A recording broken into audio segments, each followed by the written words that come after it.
Which one do you guys think is easier or less work? Standard form or vertex form? Vertex form gives us everything, right? So if something is in standard form, we can actually convert it to vertex form to make everything a little bit easier for us. And we're going to use that using perfect squared trinomials. Okay, so remember, a perfect square trinomial means my first and last terms are perfect squares, and the center term is half of the square root, right? So my center term is, or the square root divided by, yes, half of the square root. Okay, so this one, we could use diamond method on this, and we would get two numbers that multiply to 81 and add up to 18, 9 and 9. So that factors to x plus 9 times x plus 9, which is the same as x plus 9 squared.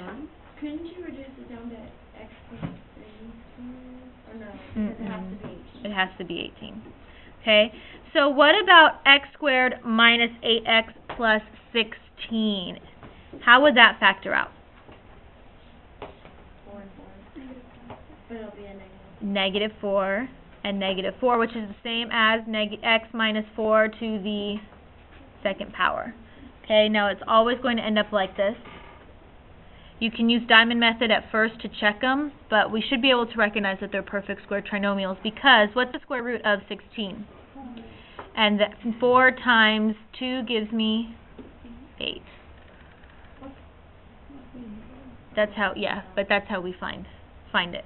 Okay, so we want to first find the value of c that makes a perfect square trinomial. So you're going to take b, that middle term, divide it by 2, and then square that number to get c. Remember, c will always be positive. And then we're going to write the square form of the factored answer. Okay, we did this when we were completing the square. So let's example 1. We just want to find c and write as the square of a binomial. So you guys remember how to do this? Okay, for the instructions, let me keep them up here. So how do we find the c value? Take half of b. What's b? 16. So we take 16 divided by 2, which gives me 8. And 8 squared is 64. So what goes in as c? This is the same as x squared plus 16x plus 64. And how can I factor that so that it's binomial squared? Square root of x squared is x plus square root of 64 is 8. And that would be my answer. Okay? We did this before completing the square. Do b and c right now really quickly. Alright, so for part b, my b term this time is negative 2. So we take negative 2 divided by 2, which gives me negative 1. And negative 1 squared is positive 1. So this whole thing is x squared minus 2x plus 1. And that factors out to x. What was the b divided by 2 term? Negative 1 squared. Okay. And then c, last one. My b term is what?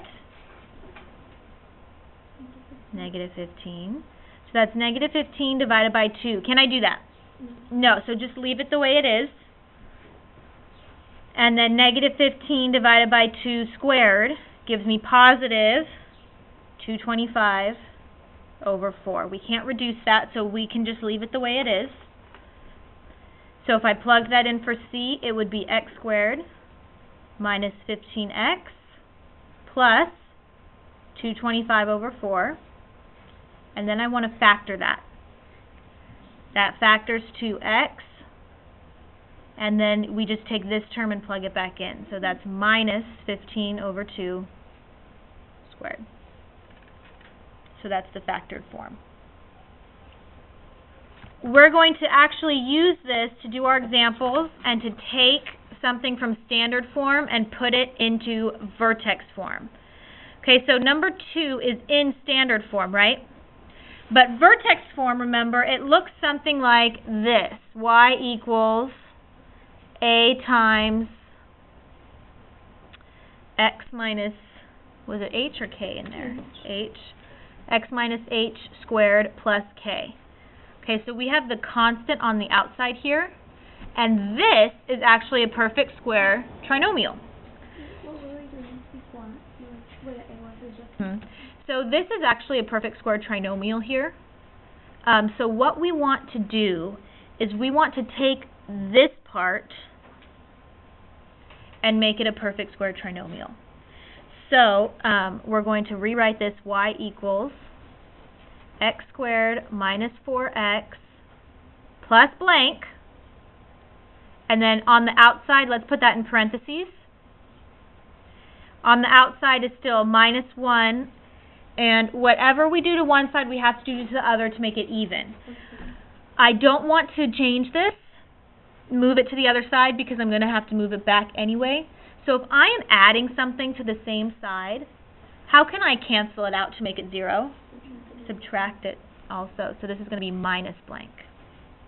Okay, so really what we're doing here is completing the square, but we're not going to move this negative 1 over, because to keep it in vertex form, we'd have to move it back anyway. Okay, so we're just leaving it, and instead, whatever I add to this side, I'm also subtracting it. Let's think about it. If I added 1 into this blank, then my equation's not balanced anymore, right? So what do I have to do to the same side to cancel it out? Subtract 1. Negative 1 plus 1 gives me 0. It's like it's not really there. Okay, so let's try this. How can I make this a perfect square trinomial? Divide negative 4 by 2. So let's do negative 4 divided by 2 and then square it. So that gives me negative 2 squared, which is positive 4. So we're going to add 4 into this blank, but I need to cancel it out, so into this blank I'm going to subtract 4. All I'm doing here really is adding a 0. I just kind of split it up a little bit. Does that make sense? You guys okay with that? Okay. So let's simplify this thing. So this becomes y equals. Can I factor this guy? Yeah, this is a perfect square trinomial now. How does it factor? X minus, not 4, 2 squared. Negative 1 minus 4 gives me negative 5.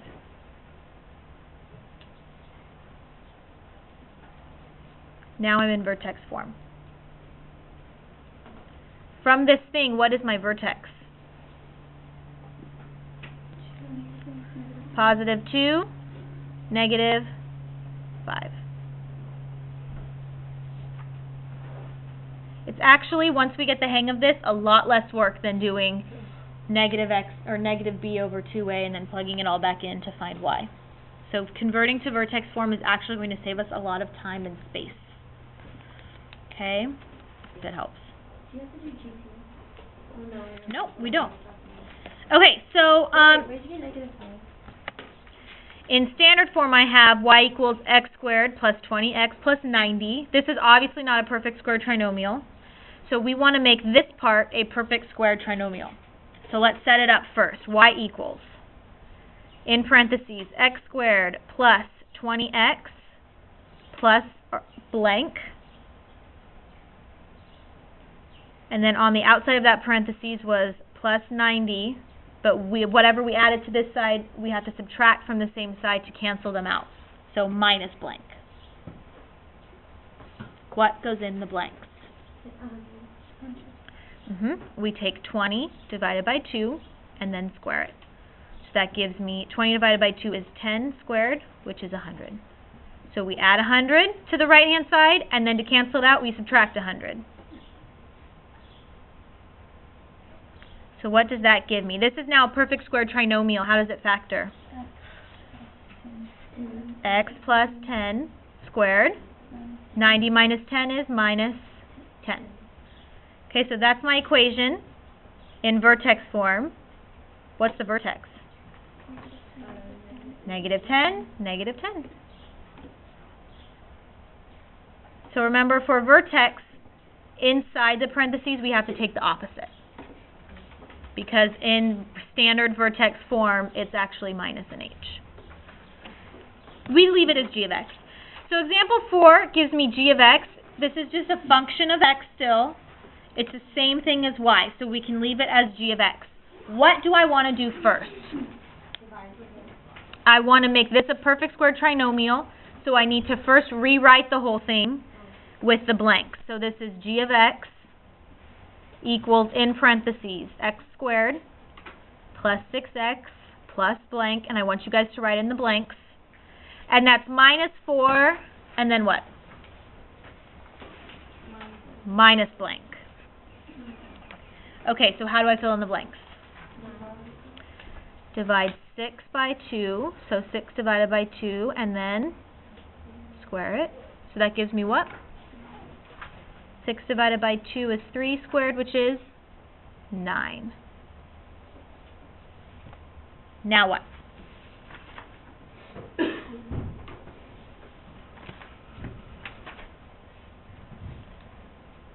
So that's g of x equals, now what can I do?